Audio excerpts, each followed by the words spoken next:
Safe Haven is a policy to intentionally address the risk management operating guidelines in regards to adults and minors in our congregation. Pointe of Grace Lutheran Church has been very active in providing a safe environment for a long time, so this is not new to our church. Many of the things we will talk about here have been done before, and, in fact, for some of our ministries were informal policies already. The difference is now we are trying to heighten awareness of the problem and dangers that can be there for children, and we are also trying to heighten awareness of what we can do about them. Many of our volunteers in the past haven't had a chance to understand that we do have operating procedures here at the church. Through this training and the policy, we are hoping people will begin to see the kind of things we are doing and be aware of things we can do better. As a general outline, I will be going through the Safe Haven policy with you at a rather fast pace. I encourage you to take notes and write down questions as we go through the policy. At the end, I will address all questions to the best of my ability. I ask that you hold your questions during the presentation, as most will likely be answered as we progress deeper into the policy. First, I'm going to run through the contents of the training. We want you to have a sense of the topics that are covered in the training so that when your questions come up, you'll know whether or not we might address it later on in the presentation. We will start by talking about the rationale for the policy. Then we will talk about operating procedures for both staff and volunteers. We distinguish staff as being paid and volunteers as being unpaid. We tried not to differentiate in what we ask staff and volunteers to do. There are a few small differences, but for the most part, everyone will operate the same. We'll talk about the screening and selection of staff and volunteers. We'll cover the training component, which is this session today. We'll talk about incident reporting, what you do if something bad were to happen, and the response to that incident. We provide references so you can find out more about the laws and legal definitions that are in the policy. After we have looked at the policy pretty closely, we will talk a little bit about potential signs of abuse and neglect, touching guidelines that we will use in our ministries, discipline guidelines, which have been in place for quite a while. We will talk about parental vigilance a little bit and how important this is. Then we will get to the what-if scenarios where we propose some scenarios and you get a chance to provide input into what should be done. Then we review the list of further resources and finally allow time for you to ask questions. So let's begin. We start with the rationale for the policy. You will notice the familiarity to some of the phrases you have heard before. We have a role in proclaiming and embodying God's love from our mission statement. This is what love looks like according to the Bible. People were bringing little children to Jesus in order that he might touch them, and he took them up in his arms, laid his hands on them, and blessed them. We have the same responsibility to treat children with this same kind of love rather than harming them. Majority of the information which formed this policy came from knowledgeable personnel that have worked years in the field of keeping kids safe. In fact, law enforcement protocols and awareness today are greatly due to the offenders and the in-depth information they have provided during their incarceration about how they sought out their victims and their grooming of those children. It's all about prevention. Someone who has bad intentions cannot hide behind our good intentions of prevention. This is the rationale for the policy. As much as we'd like to trust each other, if you've listened to the news, you know there are problems out there. I don't think we need to recite the whole list, but there are issues of abuse and neglect that go on, and these happen in churches too. We need to be aware of this. A place that attracts kids will always attract offenders. However, the preventative barriers put in place, such as Safe Haven, usually will cause an offender to give up from pursuing children because there are much easier places to offend than a place which requires a waiting period, training, and background checks prior to interaction with children.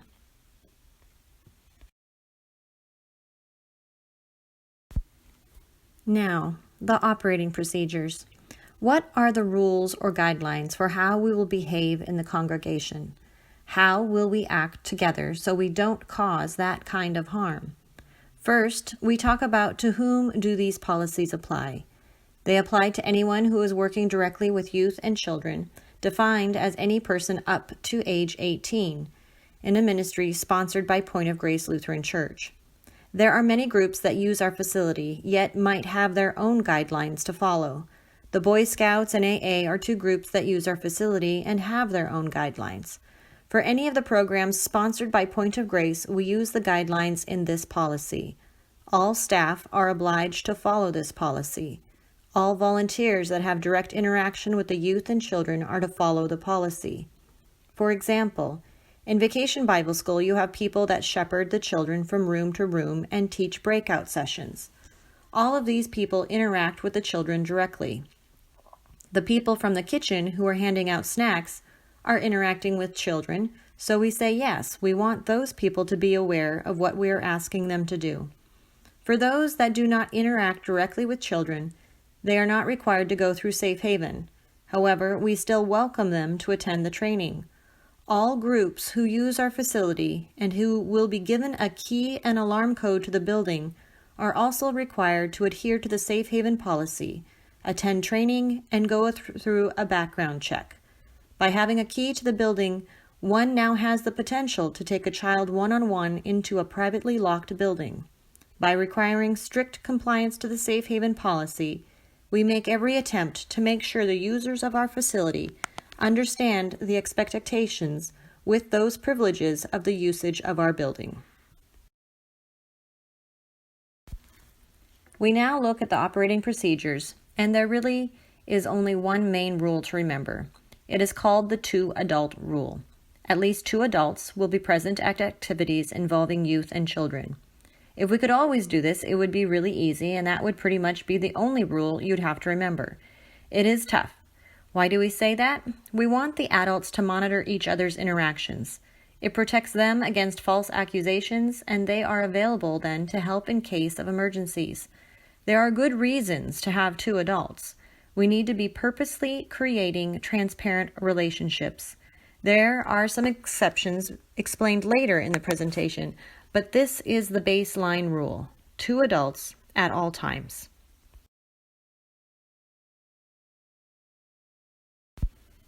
We repeat it another way. No staff or volunteer is to be alone with a child unless that adult is the child's parent or guardian. That means, for example, that if only one child shows up for class and there is only one adult present, then the child and the adult will not meet by themselves. You need to find another solution. Other solutions include sending the child to another class or canceling the class, but you do not have the 2 meet alone. Another one that comes up a lot: nobody transports a child alone in their car. That's a tough one because sometimes you are asked to do that. You also do not want to be the last adult in the building while a youth is waiting to be picked up after an event. Make sure your second adult stays and waits with you and the child. Now we will talk about the exceptions to the 2-adult rule. Understand it is always in the student's best interest to use the 2-adult rule, but there are times when this is extremely difficult. Here are the exceptions. Classroom exception. If we had tons of volunteers, we wouldn't need this exception.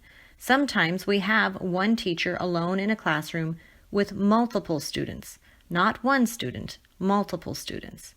When this occurs, we must have another adult be close enough to monitor and regularly observe. In our building, we are lucky to have majority of our classroom doors with windows to see in each of the rooms. If the door does not have a window, the door needs to be left open instead. What we are asking is that somebody else be available to walk by and note what is going on in the room. This could be the Sunday school or vacation Bible school coordinator, godly play lead person, preschool director, and or other parents. As stated earlier, we need to be purposeful in creating transparent relationships, nothing hidden behind closed doors. Having active supervision and rooms with unobstructed views through windows allows the Safe Haven policy to still be providing a place of security. In these situations, we believe we are safe enough to have just one adult with multiple students. Another exception is a nursery.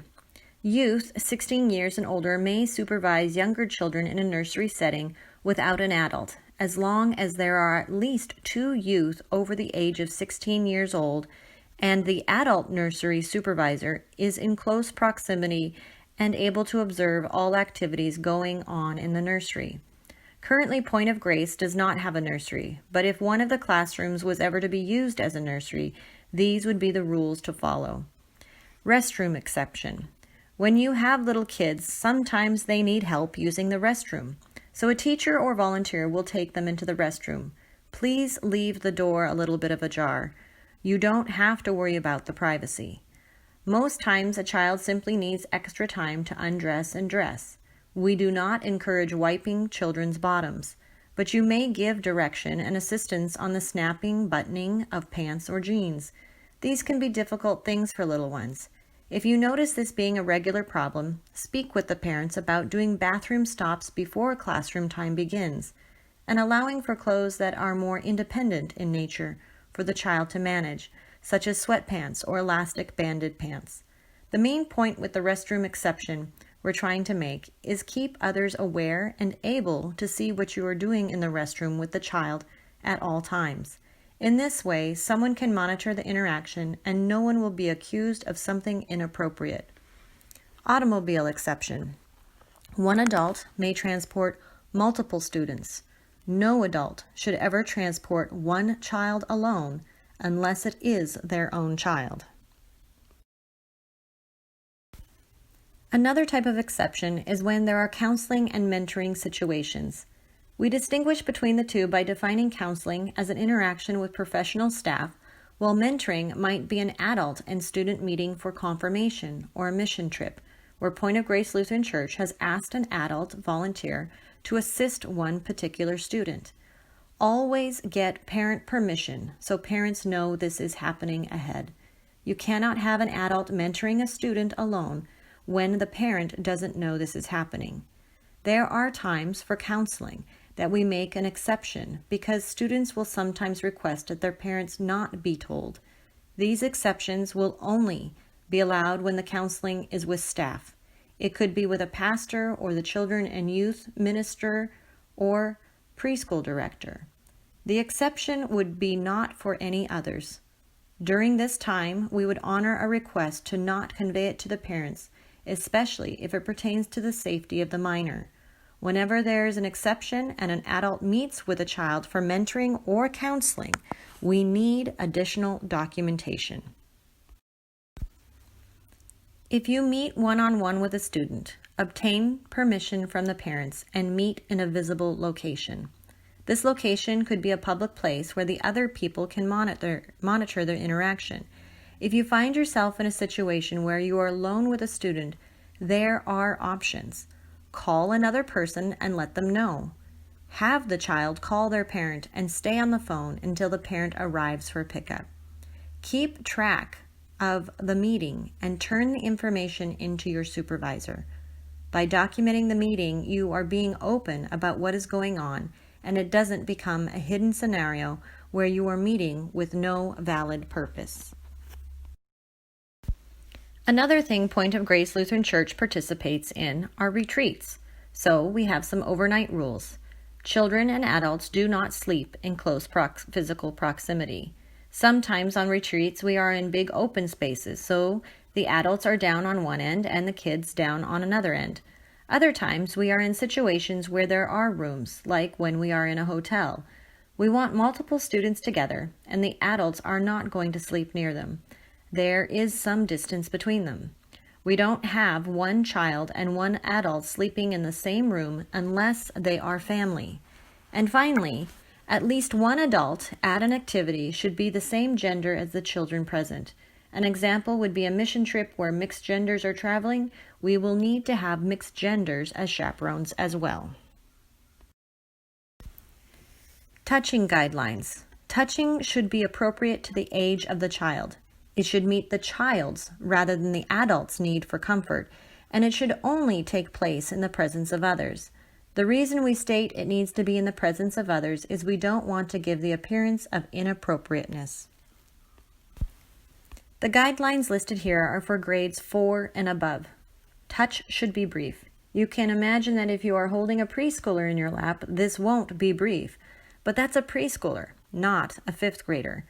Touch all students in the same manner. In other words, if there is one kid you are hugging all the time and you aren't hugging the others, this is where some people might get concerned.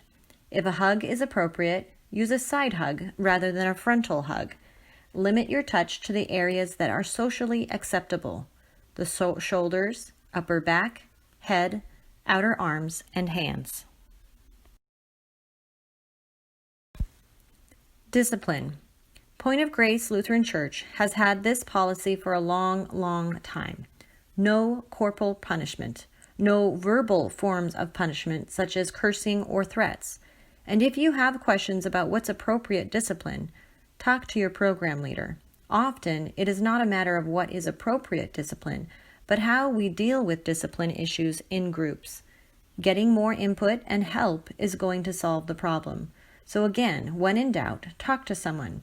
We are all here for each other. Adult to child ratios.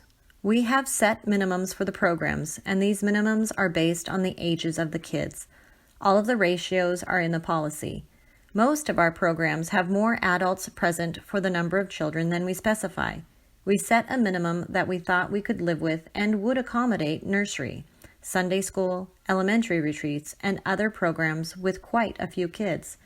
Most often, our ratios are better than the policy, but we don't want to deteriorate to the point where we don't have enough adults for our programs and/or events. The idea is that you want to base it on the age of the children and the risk of the activity. An example would be having an activity outside versus inside. We would want more adults outside with our children to watch them, as there is not the physical structure of the walls to assist us in protecting them. Please take a moment and review the handout.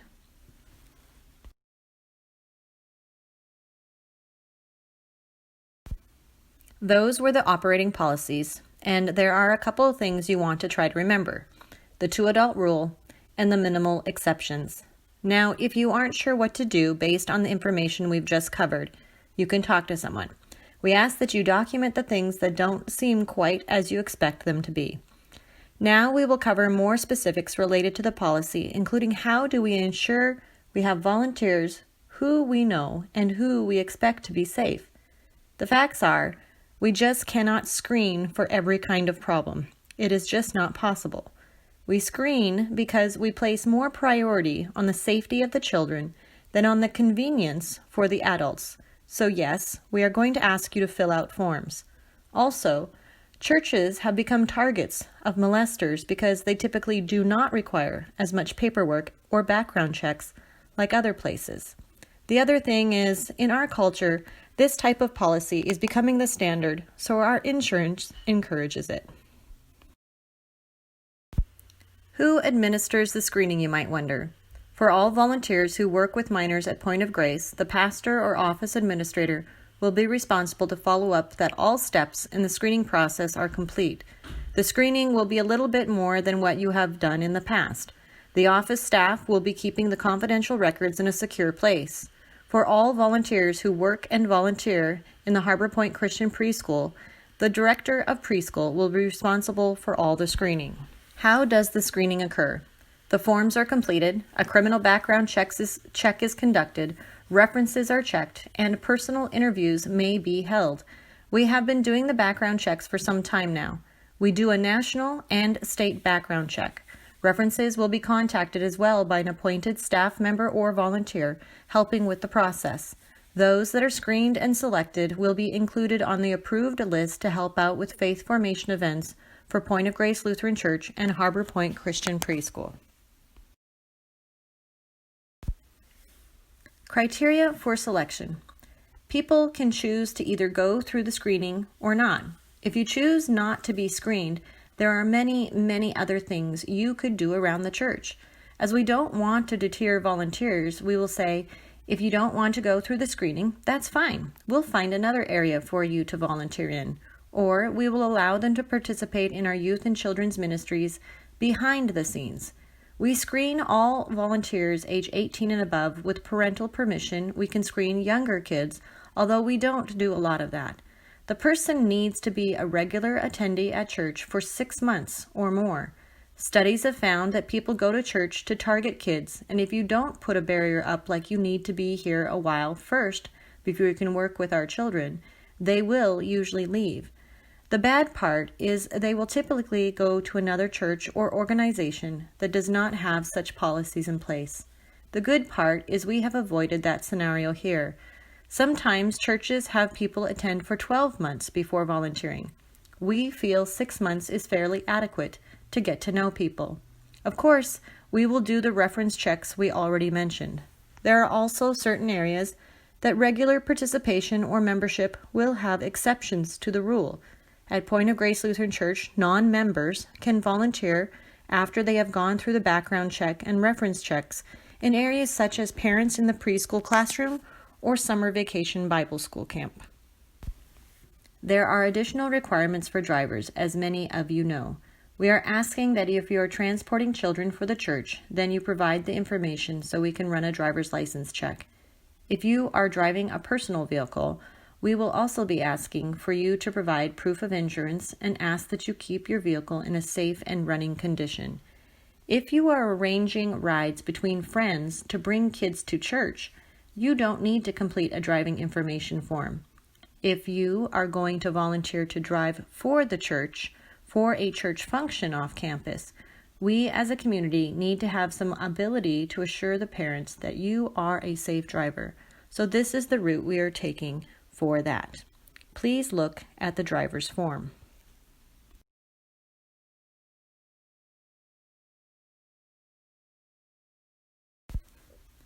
Training is what we are doing right now.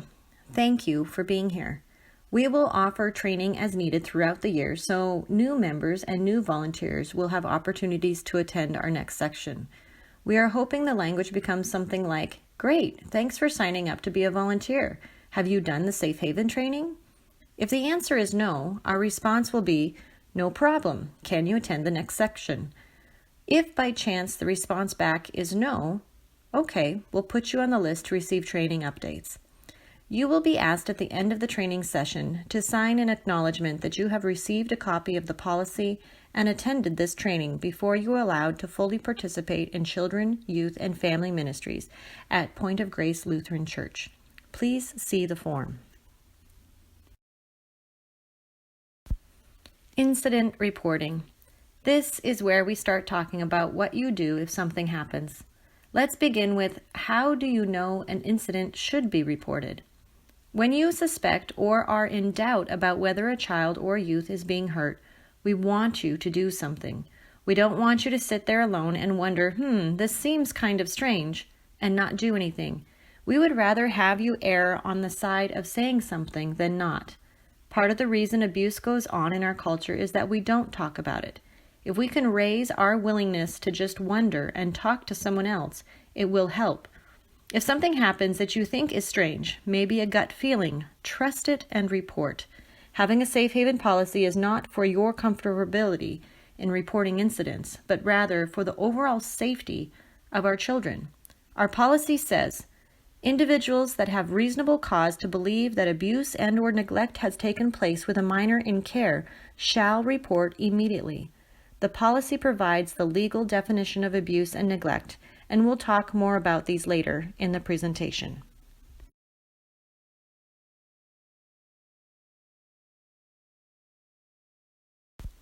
Sometimes we are unsure of whether or not something is a problem.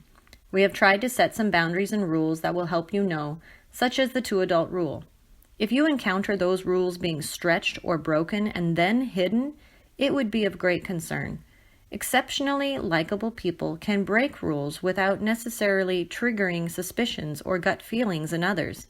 This is a real hazard for children. For instance, a person might tickle a child before engaging in more intimate contact. This is called grooming behavior.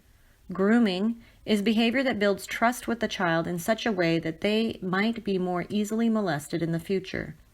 A single instance of tickling is not a problem. These are fun-loving children, after all, we're working with. However, multiple reports by others about an adult being overly touchy, requesting students to always sit on their lap, or constant whispering and secretive behavior are definitely signs of potential grooming. By having all information and possibly multiple reports, a larger and clearer picture is given, and program leaders and authorities can do proper action in response. If something seems odd to you, speak to your program leader, the pastor, Safe Haven team member, or call CPS with your questions and/or concerns. There may have been prior reports that you are unaware of, and yours could possibly be the final report that will allow authorities to take action. What if someone reports to you? Of course, it could be another adult or a child coming to you to say something is wrong. If you visualize this actually happening and you think about a scenario where a child lets you know in some way that they are being hurt, it is quite unnerving and your adrenaline is going to go way up. The first thing we ask you to do is to try and remain calm and not overreact with your body language. You will probably feel somewhat protective about the child, and so even your body language can portray these feelings. We realize this may be challenging, so as much as you can, try and stay calm. The most important thing is to listen and observe. It is advised that you do not ask a lot of questions, as this could hinder later investigations. What you can do is encourage the child to talk, yet try not to ask leading questions. Use phrases like, "Is something wrong?" or "Would you like to tell me about something?" You don't want to lead them down a path that would hinder later investigations because you were implying situations in your questioning. It is more important to just listen and observe than to ask a lot of questions. Another thing you can do is reassure the child. You want to be there if they describe something that you know is bad. You can let them know you are really sorry this happened and you don't want this kind of thing happening to them and you want to help them. Of course, in this situation, you want to use I statements without accusing someone else because you don't know the whole story. Saying you feel for them and you will help them is wonderful because that's what you want to do. Be reassuring to them. After you hear something, try to write down word for word as much as you can, as soon as you can. This will help with accuracy and become part of the report you will be sharing with the authorities, your program leader, and the church. Certain situations may require you to act in less than 24 hours to a report, as we would not want the child to be released back into an unsafe environment. We'll discuss this further in our scenario practice. Who do you report to? All incidents are reported to church authorities. To staff or volunteers in a Safe Haven report form is filled out. In some instances, depending on the situation that has presented itself to you, you will first call 911 or CPS or local law enforcement. You are asked to report all disclosures within 24 hours to law enforcement or CPS and have follow-up conversation with your program leader and file the Safe Haven report form within the following 24 hours. People in the congregation that don't know very many people might go to another volunteer and ask about their thoughts on the incident. However, you are the responsible reporter. If you have seen it or heard it firsthand, you must be the one who reports it. Some incidences are reported to governmental authorities. We'll talk more about this on the next slide. So simply stated, if in doubt, talk with someone and document it on a Safe Haven report form. If you or your program leader are unsure, call law enforcement or CPS. They will be able to state if it fits the criteria for abuse or neglect. Always, always fill out a Safe Haven report form within 24 hours. Please take a look at the form. Reporting to governmental authorities. Some people are considered mandatory reporters. They must contact the government to have a report made to the state if they have reasonable cause to suspect child abuse or neglect. We have quite a few mandatory reporters here at Point of Grace Lutheran Church. If you, in your official supervisory capacity, meaning you are supervising other people, have reason to believe that a child has suffered abuse or neglect caused by a person over whom you regularly exercise supervisory authority, then you are a mandatory reporter, even if those people are volunteers. So, if you are the head of any program in the church where you recruit other people to come in and work with you, in that setting, you will be a mandatory reporter. For example, our Sunday School Godly Play Coordinator, when she supervises volunteers in the classrooms, she is a mandatory reporter if the volunteers were to do something harmful to a child. If a non-staff and/or volunteer of Sunday school program witnesses or hears something which they believe might be under the definition of a child being abused, in that setting, that outside observer is not a mandatory reporter. However, they can and should still report. We ask anyone and everyone to report.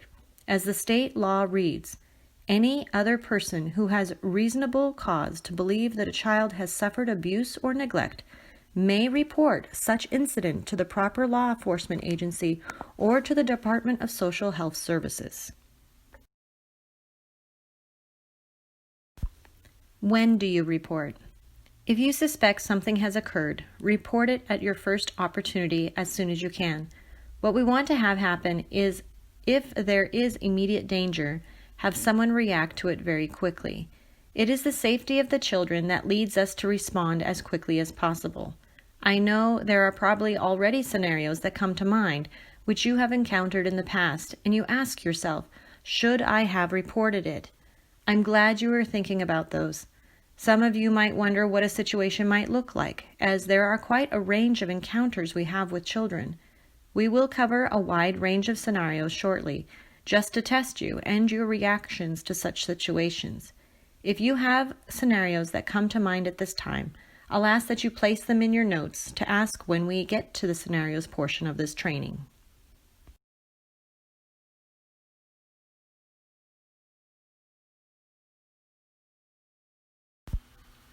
After you have filed a report, either with the local authorities or even with your program leader, it can be very emotional. We want you to know we are here for you. If you filed a report directly with the local authorities, they will give you direction to their follow-up and what further necessary actions might be asked of you. Always remember to still fill out a safe haven report and speak directly to your program leader or pastor. If you have reported to another staff person or program leader, we will still ask you to fill out a safe haven report. We will even sit with you while you report it to the local authorities as necessary. A very few important things to remember. We are not an investigative agency, and so we don't try to function as police or CPS or any of those other agencies. If others have had concerns and have witnessed incidences outside the church, we don't know of them, and it is best to report and leave the investigative work to the professionals. And probably the most important thing to remember, if in doubt, report. This is for the safety of our children, not for the sake of our comfortability. We are going to put the priority on the kids rather than the inconvenience factor of reporting or the consequences that might occur with reporting. And of course, as you know, there can be consequences when people are abused. We, as a congregation, have an obligation to provide pastoral care for the victims and their families, and the congregation would provide that. We also have the obligation to provide pastoral care to anyone that is accused. So keep in mind that if this kind of thing were to happen here at church, we hope it doesn't, the congregation has responsibilities for all involved. However, to prevent the risk of further abuses and to ease the concerns of parents and children, an individual accused of child abuse must immediately be relieved of all duties related to working with children until the Safe Haven Consultation team and/or church council and/or pastor determines that reinstatement or termination of the individual should take place.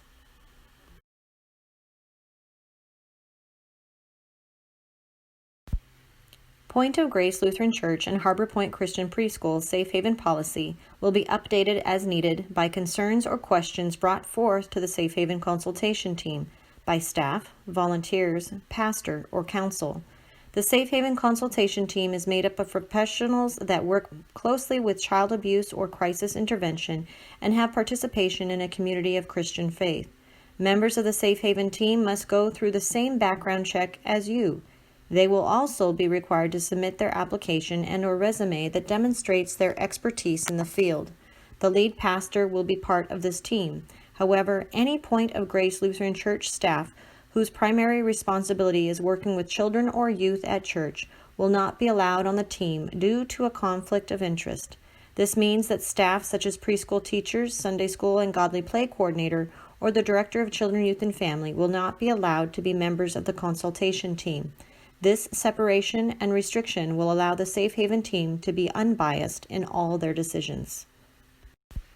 There are many duties of the Safe Haven consultation team. Here are just a few.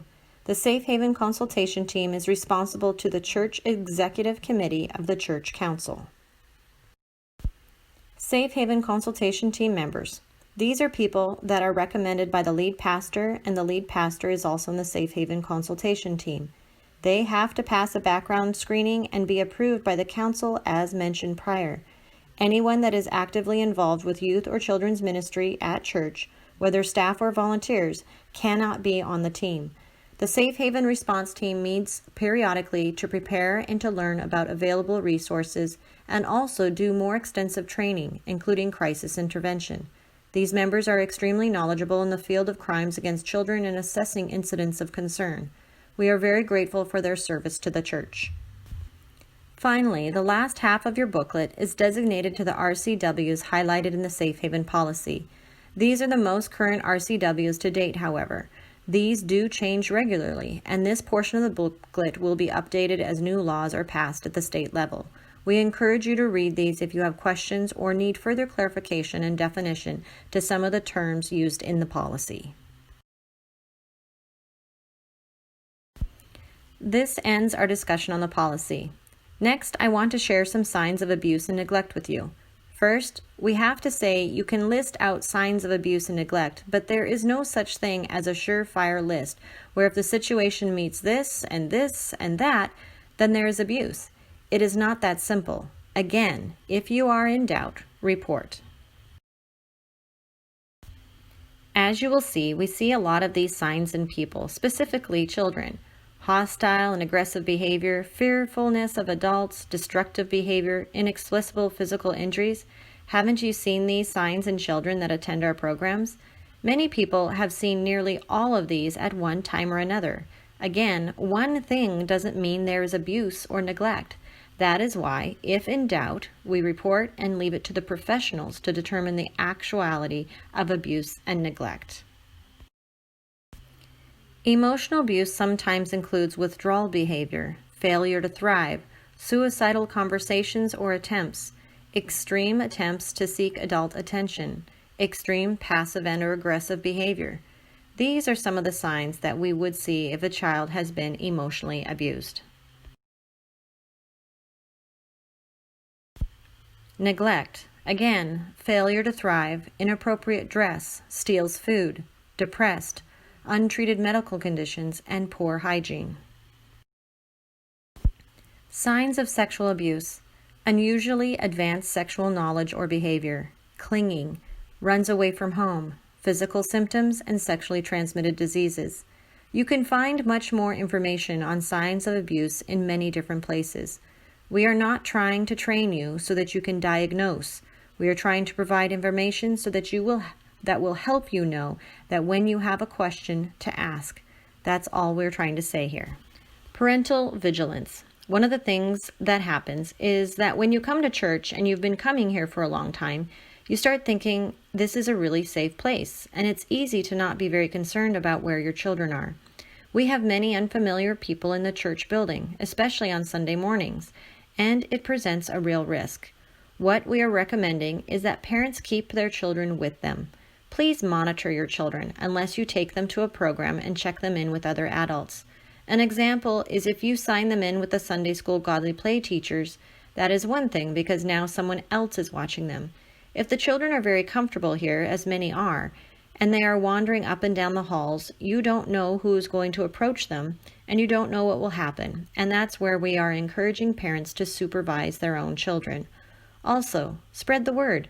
There may be people who just don't think of this scenario because they are unable to volunteer or be part of this program, and they just aren't aware that we can't make it risk-free. We want to have someone monitoring the children. If your child is not in a designated program, they should be being supervised by you, not let loose in the church, on the playground, front lawn, or parking lot. Please be vigilant and responsible for your child.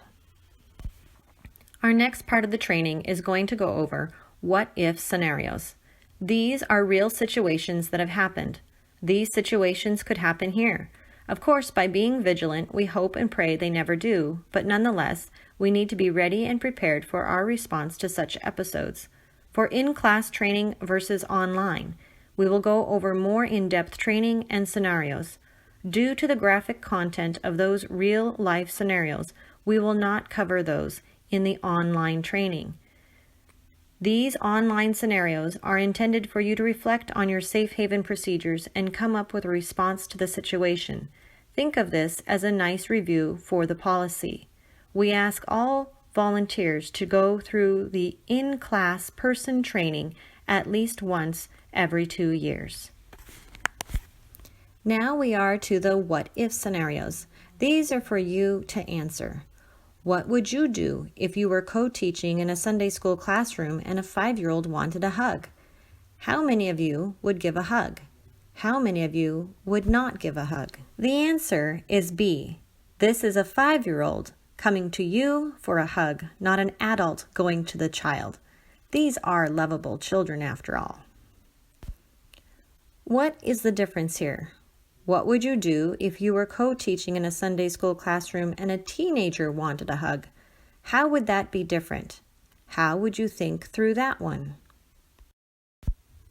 Possible correct answers would be A, B, and E. What would you do if you were co-teaching a Sunday school classroom and one Sunday morning an 8-year-old boy makes sexual remarks, has a few bruises, and seems to be hungry? 8-year-olds do make sexual remarks. 8-year-olds do get bruises. And 8-year-old boys are always hungry. You could ask, what did you do? Listen to the answer and watch the reaction. If still in doubt, report it. If the information gets to the Safe Haven team, it is possible they may have some other clues about the family dynamics that will help them make a better decision about what to do, and sometimes they won't. This is the kind of information the Safe Haven team very confidentially considers. Are we going to do something or not? Again, err on the side of reporting. Appropriate responses could be B and D. What would you do if you were on a youth retreat as a volunteer and a male chaperone seemed to be showing lots of attention to the girls, particularly one girl? The attention includes some physical horsing around. The best responses to this scenario would be A, B, and D.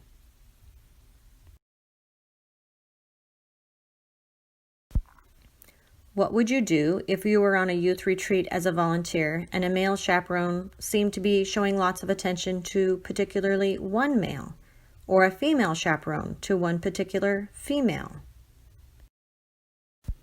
The same solutions could be appropriate. A, talk to the guy, letting him know that his actions might be misinterpreted and remind him or her of the guidelines. B, talk to a few other chaperones and continue observing. Or D, follow up with staff about concerns on possible grooming behavior. What would you do if an angry parent called and accused one of the volunteers in your program of molesting their child? First of all, you are on the phone and you are just thinking. It's important to stay calm and use a calming voice since you will have to deal with them on the phone. Think if they are rational enough that they can report or you can report with them, get to the response team. There is also a good chance they will call the police. This may be scenario dependent. The important part is that you are listening, trying to stay calm, and you are not trying to do an investigation. Once you get a call like that, no matter how the call is resolved, you then talk to the Safe Haven team. You fill out a report. This is the absolute thing you need to do right away. Let the Safe Haven team know.